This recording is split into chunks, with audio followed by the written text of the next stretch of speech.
Good morning विद्यार्थियों। स्वर संधि के अंतर्गत अपन ने यण संधि का अध्ययन कर लिया।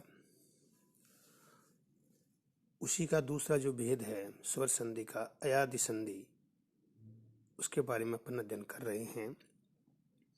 अयादि संधि करने वाला सूत्र है एचो अयवायाव। इस सूत्र का तात्पर्य है कि एच प्रत्याहार के अंतर्गत जो चार वर्ण आते हैं ए ओ ऐ औ को क्रम से अये औ आय आव आदेश होता है यदि स्वर आगे रहे तो। यानी ए के स्थान पर अये, ओ के स्थान पर औ, ऐ के स्थान पर आय, औ के स्थान पर आव आदेश होता है।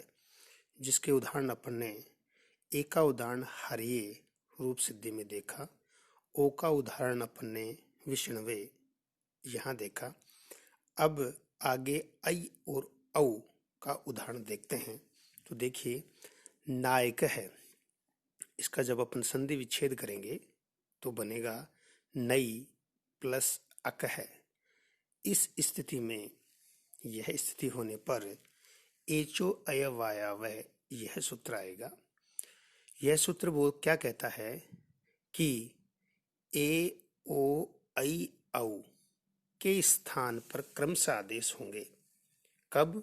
जब स्वर आगे होगा। तो देखिए यहाँ न में ऐ नई है, न में क्या है ऐ है, और आगे अक है का ए स्वर है।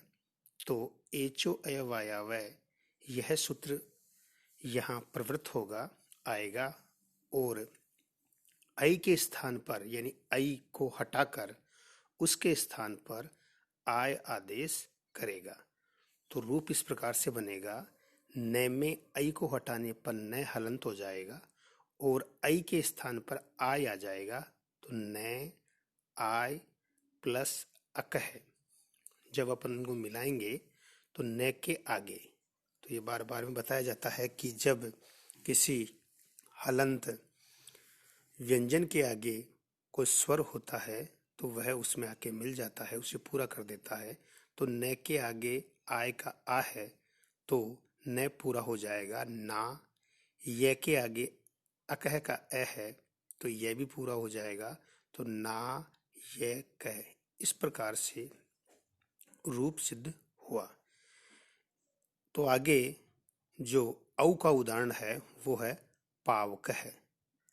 इसका संधि विच्छेद होगा पौ प्लस अक। इस स्थिति में, इस दशा में एचो अयवायाव सूत्र यहाँ भी काम करेगा, क्योंकि पै में औ है और आगे ए है, स्वर है, तो यह सूत्र यहाँ आएगा। तो औ के स्थान पर ये आव आदेश करेगा। तो पै में जो औ है उसे अपन हटा देंगे, क्योंकि यह सूत्र आदेश करता है और आदेश वर्ण को हटाकर दूसरा वर्ण आता है आदेश में। तो पै में औ हट जाएगा तो पै हलंत हो जाएगा, पौ में औ हट जाएगा तो पै हलंत हो जाएगा। तो क्या रहेगा? पै हलंत पै आव अक है। अब इसको अपन मिलाएंगे तो पै के आगे स्वर है तो पै पूरा हो जाएगा पा, वह के आगे स्वर है तो वह पूरा हो जाएगा वह, और कह पाव कह। इस प्रकार से इसकी रूप सिद्धि बनती है। तो देखिए एचो अयवायाव के जो एच में चार वर्ण हैं ए ओ ऐ औ, इन चारों के अपन ने क्रमशः उदाहरण देख लिए कि ए का उदाहरण है हरिये, ओ का उदाहरण है विष्णवे, ऐ का उदाहरण है नायक है, और औ का उदाहरण है पावक है। इस प्रकार से ये चार जो एच प्रत्याहार के अंतर्गत वर्ण आते हैं उनके अपन ने क्रमशः उदाहरण देखे और बताया कि एको जो बनता है अये, उदाहरण है हरिये, ओ के स्थान पर औ, उदाहरण है विष्णवे। ऐ के स्थान पर आय, इसका उदाहरण दिया नायक है। और औ के स्थान पर आओ, इसका उदाहरण है पावक है। इस प्रकार से एचो अयवायवय जो सूत्र है वो अपन ने पढ़ा। अब आगे जो स्वर संधि का भेद है वो पढ़ने से पहले एक सूत्र और आता है जो अयादि संधि करता है, वो है वांतो यी प्रत्यय। क्या है? वांतो यी प्रत्यय। ये सूत्र भी क्रमशः है ओ और औ को औ और आव आदेश करता है। औ और आव आदेश करता है, यानी ओ को औ और औ को आव आदेश करता है। लेकिन आगे यकार जिसके आदि में हो, यानी यकार जिस प्रत्याहार का पहला वर्ण य से प्रारंभ हो उसे यकारादि कहेंगे। तो जो य से प्रारंभ होने वाले प्रत्यय हैं वो यदि आगे हैं तो ओ को औ और औ को आव आदेश होगा। सूत्र है वांतो यी प्रत्यय। क्योंकि एचो अयवयव सूत्र तो क्या कहता है कि यदि ए ओ ऐ औ इससे आगे कोई स्वर होगा तो ही वह सूत्र काम करेगा। यहाँ यकार होने से यह आगे व्यंजन है तो वो सूत्र लगेगा नहीं एचो अयवयव। तो इसकी जगह दूसरा सूत्र है वांतो यी प्रत्यय। तो देखिए, ओ को हटाकर उसके स्थान पर अपन औ करेंगे और औ को हटाकर उसके स्थान पर आव करेंगे। क्रमशः इनके उदाहरण हैं, औ का उदाहरण है गव्यम और आव का उदाहरण है नाव्यम।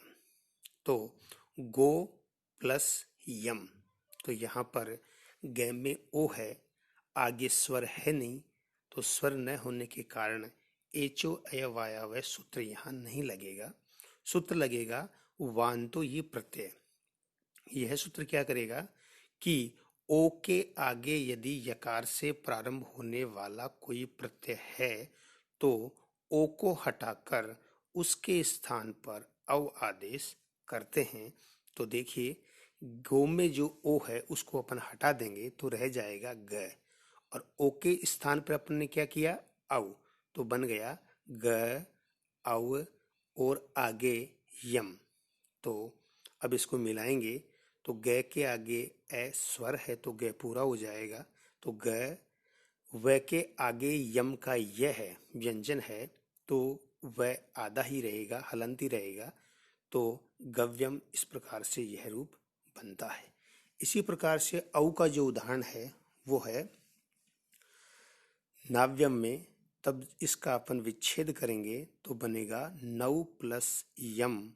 यहाँ पर न में जो औ है उसको हटाकर अपन आव आदेश करेंगे। किस सूत्र से करेंगे?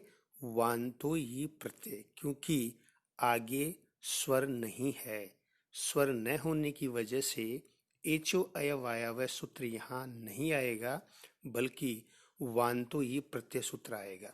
क्योंकि आगे यम है तो य से प्रारंभ होने वाले जितने भी प्रत्यय हैं उनमें वांतो यी प्रत्यय ही लगेगा। तो नो में जो ओ है उसको अपन हटा देंगे और उसके स्थान पर अपन आओ यह आदेश करेंगे।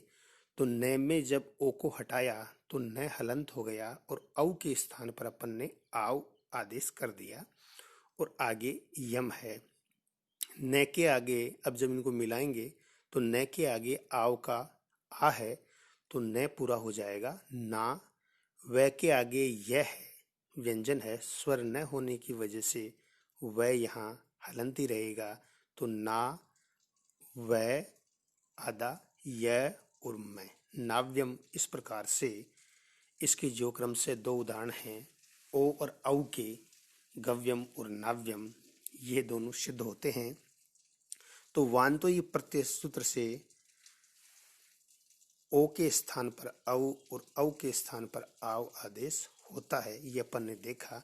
इस सूत्र की जरूरत क्यों पड़ी? क्योंकि एचो अयवायव सूत्र ए ओ ऐ औ इनके स्थान पर क्रमशः ए के स्थान पर अय, ओ के स्थान पर औ, ऐ के स्थान पर आय औ के स्थान पर आव आदेश करता है। लेकिन यदि स्वर आगे रहेगा तो, लेकिन गव्यम और नाव्यम यहाँ पर यत प्रत्यय है, तो यकारादि प्रत्यय आगे होने पर व्यंजन होने की वजह से एचो अय वायव सूत्र नहीं आएगा काम। तो इसलिए वांतो ये प्रत्यय इस सूत्र की आवश्यकता पड़ी। ये सूत्र क्या कहता है कि ओ और औ के आगे यदि य से प्रारंभ होने वाला कोई प्रत्यय है तो यह सूत्र वहां काम करेगा। कौन सा? वांतो ई प्रत्यय। इसके उदाहरण बता दिए हैं, गव्यम और नाव्यम। इस प्रकार से अपन ने जो अयादि संधि है वो पढ़ ली। इसमें भी इसी प्रकार से प्रश्न पूछे जाएंगे। दो प्रकार से प्रश्न पूछे जाते हैं। या तो सीधा पूछा जाएगा कि एचो अवायव सूत्र की व्याख्या कीजिए, या वांतो ये प्रत्यय सूत्र की व्याख्या कीजिए। दूसरा जो प्रश्न पूछेगा वो रूप सिद्धि का पूछेगा कि नायक है, इस शब्द की रूप सिद्धि बताइए, या नाव्यम की रूप सिद्धि बताइए।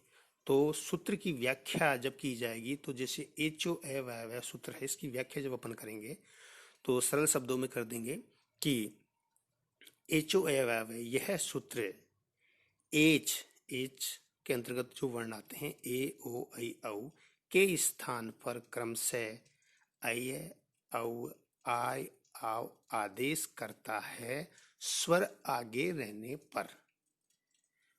उदाहरण में बता देंगे कि जैसे हरिये, विष्णवे, नायक है, पावक है। इसी प्रकार से रूप सिद्धि जब बताई जाएगी, जैसे मान लो पावक की रूप सिद्धि इसने पूछी तो पो प्लस अकय ये संधि विच्छेद बन गया पावक का। तो इस स्थिति में या दशा में एचो अवायव सूत्र आया और वह सूत्र ओ के स्थान पर आव आदेश हुआ सूत्र से। तो जो स्थिति बनेगी उसके बाद में अपन प आव प्लस अकह पावक, इस प्रकार से पावक शब्द की रूप सिद्धि बनती है। तो विद्यार्थियों, आगे अपन गुण जो संधि का भेद है, स्वर संधि का भेद है, उसके बारे में अध्ययन करेंगे। तो कल के वीडियो में गुण संधि के बारे में पढ़ेंगे।